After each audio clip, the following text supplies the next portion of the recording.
Familia, muy buenos días. Qué alegría podernos encontrar en esta mañana haciendo este devocional juntos como familia en la fe. Mi nombre es Laura Pineda Guía, pertenezco al distrito La Hacienda, acá en la ciudad de Cali, Colombia, así que es un placer para mí poder estar junto a ustedes y poder estar en torno al Señor en este momento. Yo los invito a que cerremos nuestros ojos, pongámonos cómodos y podamos entrar en la presencia del Señor para poder hacer este estudio de devocional en el día de hoy. Padre amado, queremos darte gracias, Señor, por este tiempo. Queremos, Señor, ponernos en tu santa presencia, pidiéndote que sea tu palabra hablando directamente a nuestro corazón, permitiéndonos hacer cambios importantes en nuestra vida, Señor. Te rogamos, Padre, que seas tú redarguyéndonos y ayudándonos en este tiempo. Te entregamos, Señor, este momento delante de tu presencia y te pedimos que te quedes con nosotros por el nombre que es sobre todo el nombre de Cristo Jesús. Amén. Bueno, familia, hoy vamos a estudiar el Salmo 11. Entonces, para poderlo estudiar, vamos a leerlo primero. Tiene 7 versículos, es bastante corto, pero la verdad que muy profundo. Así que los invito a que busquemos nuestras Biblias y vayámonos al Salmo 11. Voy a empezar leyéndolo. Entonces dice el versículo 1, en el Señor me he refugiado, como decís a mi alma, huye al monte como un ave. Porque he aquí, los impíos tienden el arco, han ajustado su flecha en la cuerda para asetear en lo oculto a los rectos de corazón. Si los fundamentos son destruidos, ¿qué puede hacer el justo? El Señor está en su santo templo, el Señor tiene en el cielo su trono, sus ojos ven, sus párpados examinan a los hijos de los hombres. El Señor prueba al justo, pero al impío y al que ama la violencia, su alma los aborrece. Sobre los impíos hará llover carbones encendidos, fuego y azufre, y viento abrasador será la porción de su copa. Porque el Señor es justo, ama la justicia, el hombre recto mirará su rostro. Entonces veamos cómo el salmista, el siervo David, él empieza diciéndonos algo muy lindo, y es que él empieza con el versículo 1, en el Señor me he refugiado. Veamos cómo David estaba pasando, pues lo que nos muestra el Salmo y nos hace ver es que estaba pasando por una situación difícil, capaz muy compleja, de guerra, de persecución. De pronto a él lo que podemos ver y lo que podemos meditar es que a él o su mismo corazón también con las personas que estaban rodeados le decían que se fuera, ¿no? Que huyera. Pero David es muy, muy claro y muy sentado en decir, en el Señor me he refugiado. Y esto es algo que nos muestra para poder nosotros meditar y poder entender cómo, a pesar de las dificultades, a pesar de las pruebas, a pesar de los momentos difíciles, nosotros tenemos que comprender que nuestro refugio es Dios, que nosotros, a pesar de las situaciones que se nos presenten, tenemos que fijar nuestra mirada en el Altísimo, como nos decían el año pasado, y entender que nuestro refugio es Dios. ¿Por qué? Porque resulta que en Isaías 26:13 el Señor nos habla algo también muy lindo, y lo voy a leer, donde dice, tú guardarás en perfecta paz a aquel cuyo pensamiento en ti persevera, porque en ti he confiado. Entonces es entender cómo David tenía esto claro. David sabía que él guarda en completa paz a quien en él persevera, en Dios persevera, y en quien a Dios tiene como refugio. Entonces es entender eso, ¿no? Es entender que a pesar de las dificultades, a pesar de las pruebas, a pesar de las adversidades, el Señor es nuestro refugio. Y nos lo termina cerrando en el versículo 3, donde el salmista nos dice, si los fundamentos son destruidos, ¿qué puede hacer el justo? Entonces, David estaba como el todo o nada, es como decir, o sea, mi fundamento es Dios. Si mi fundamento es Dios, ¿qué puedo hacer yo? O sea, no hay otra manera para yo sostenerme si no es Dios mi mismo fundamento. Y el Señor nos lo decía en el Nuevo Testamento, en 1 Corintios 3:11. El Señor nos dice, porque nadie puede poner otro fundamento en el que está puesto, el cual es Jesucristo. Y esto, familia, quiero que lo meditemos muy bien, porque es entender cómo nuestro fundamento tiene que ser Cristo. Y aunque todo nuestro alrededor tambalee, o que todo nuestro alrededor de pronto parezca oscuro o con mucha dificultad, si nosotros tenemos nuestro fundamento, que es Cristo, pues no va a haber quien nos mueva, quien nos destruya, como lo decía el salmista. Veamos, evocando un poco el ejemplo que nos ponía el Señor Jesucristo cuando decía, si construimos nuestra casa sobre roca y si construimos nuestra casa sobre arena. En las dos van a haber dificultades, en las dos van a haber mareas, en las dos van a haber situaciones, vientos, cosas abrasadoras. Pero veamos que la que se mantiene en pie es la que fue construida sobre la roca. Y esa roca no es algo más, sino Cristo.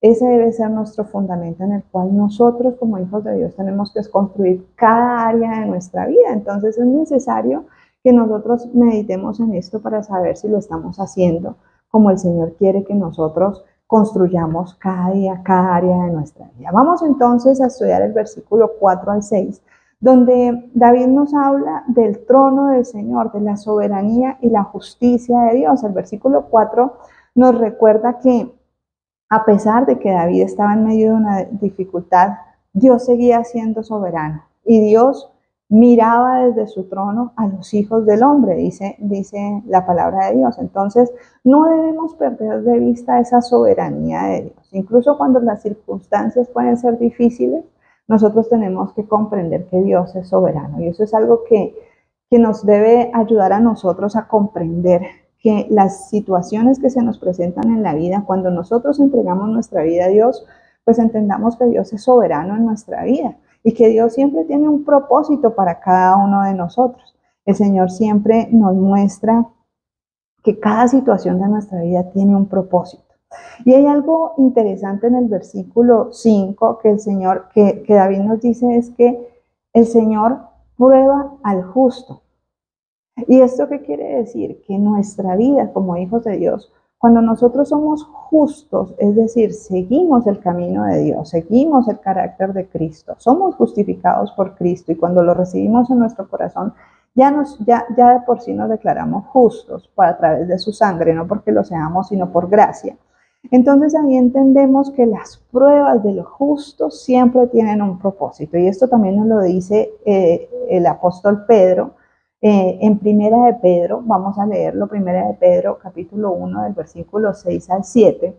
Pedro nos dice, en lo cual os alegráis, aunque ahora, por un poco de tiempo, si es necesario, tengáis que ser afligidos en diversas pruebas, para que sometida a prueba vuestra fe, mucho más preciosa que el oro, aunque perecedero, se halle en alabanza, gloria y honra cuando sea manifestado Jesucristo. No debemos perder de vista que las pruebas en nuestra vida son para formarnos. Me recuerdo mucho en una prédica del líder Juan Pablo que nos decía, la prueba forma el carácter, forma la fe y fortalece la fe. La tentación es la caída del Hijo de Dios. La tentación es para caer, para pecar, para faltarle a Dios. Pero la prueba es para fortalecer nuestra fe y cada día nuestra fe sea mayor. Recordemos acá un poco qué significa ser justo, a qué se refiere el Señor con la justicia.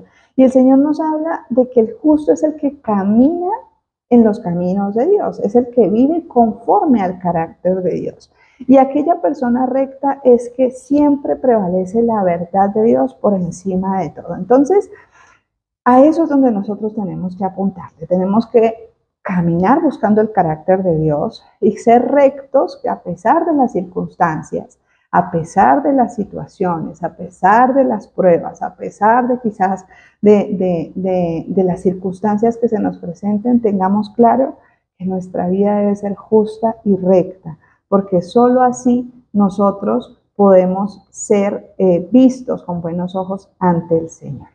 Veamos entonces terminando, ya llegando a la parte final de este salmo, cómo el salmista nos recuerda y nos dice, el Señor es justo, ama la justicia y el hombre recto mirará su rostro. Y yo quiero que nos quedemos con este versículo tan interesante y tan importante y ojalá lo podamos abrazar para nosotros y tomarlo como aquella promesa. El Señor nos dice, el Señor es justo, ama la justicia y el hombre recto mirará su rostro. Recordemos quién es un hombre recto.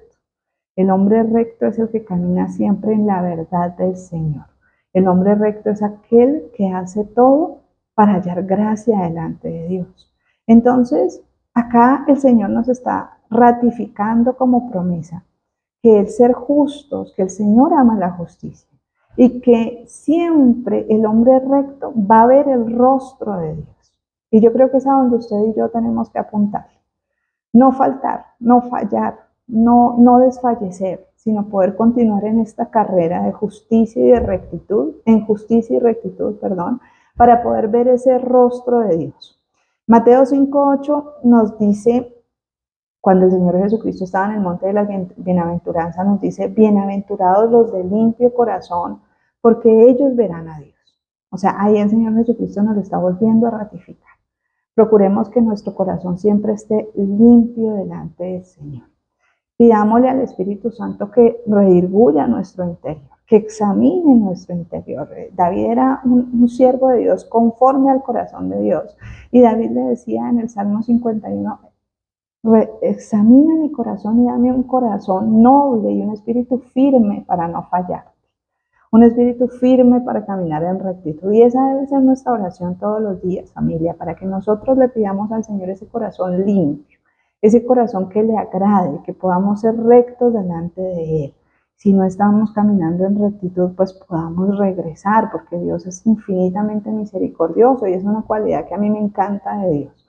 Dios es ese papá misericordioso que perdona nuestras faltas cuando genuinamente nos arrepentimos. Entonces, la invitación a través de este salmo, cerrando con algunas conclusiones para que nos llevemos para nuestro día a día y nuestro resto de semana, es entender primero que nuestro refugio siempre debe ser Dios. Que nos preguntemos entonces en quién nos estamos refugiando. Si nos estamos refugiando en algo nuestro, en algo personal nuestro, en alguna fortaleza nuestra o en alguna persona, o verdaderamente nos estamos refugiando en Dios. Veamos cómo el siervo David, su refugio era Dios, y eso que era un rey, que era una persona que tenía poder, que tenía ejército, que tenía, digamos, otras herramientas en quien refugiarse, pero el siervo David, que fue un hombre conforme al corazón de Dios, siempre se refugió en Dios. Y eso es lo que tenemos que nosotros imitar, entender que nuestro refugio en los momentos tanto de dificultad o en los momentos de prosperidad o en cualquier momento o área de nuestra vida tenemos que buscar nuestro refugio y ese debe ser Dios. La segunda conclusión que quiero que nos llevemos es que en la vida del justo, en la vida del recto hay pruebas, pero debemos comprender que esas pruebas siempre son para fortalecer nuestra fe. Entonces no nos dejemos engañar ni caigamos en que las pruebas son algo malo para nuestras vidas. Al contrario, las pruebas, aunque le tengamos miedo, debemos enfrentarlas con el Señor y entender que es en las pruebas que el Señor forma nuestro carácter y fortalece nuestra fe, como nos decía el apóstol Pedro. Y la tercera es mantenernos justos y rectos en esta vida, en esta carrera, para así nosotros poder ver el rostro de Dios, que es la gran promesa que nos está regalando el Señor en el versículo 7.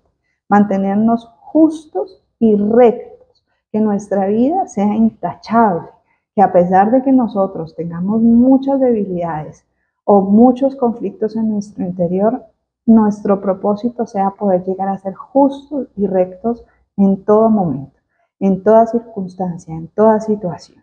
Entonces, los invito teniendo esto en mente para que vemos, para que cerremos este tiempo pidiéndole al Señor que nos ayude a mantenernos, primero que sea nuestro refugio, dos, que nos enseñe en cada prueba de nuestra vida a fortalecer nuestra fe y a crecer en nuestra fe, y tres, que nos ayude a ser justos y rectos. Entonces los invito a que cerremos nuestros ojos y le clamemos esto al Señor. Padre amado, queremos darte gracias, Señor, por este tiempo, por esta enseñanza que nos das, por permitirnos, Señor, poder entrar en tu presencia y poder, Señor, encontrarnos contigo, Señor, a pesar de lo que somos, a pesar, Señor, de nuestras faltas, de nuestras debilidades, Señor, a ti acudimos, rindiendo nuestro corazón, pidiéndote, Señor, que nos enseñes a ser justos y rectos delante de ti. Que nos permita, Señor, ser siempre, Señor, construir nuestra vida sobre ti, que tú eres nuestro fundamento. Que tú seas ese refugio siempre para nuestro corazón, para cada área de nuestra vida. Te pedimos, Señor, que así como te oraba y te clamaba el salmista, Señor, el siervo David, tú nos enseñes a tener un corazón limpio delante de ti, un corazón recto y justo delante de tu presencia. A ti consagramos todas nuestras vidas, todo nuestro corazón, todo lo que hacemos, todo lo que tenemos y todo lo que tú mismo, Señor, nos has entregado. Y nos quedamos en tu santa presencia, por el nombre que es sobre todo nombre de Cristo Jesús. Amén. Bueno, familia, es un placer habernos encontrado en este día. Les envío un fuerte abrazo. Dios les bendiga.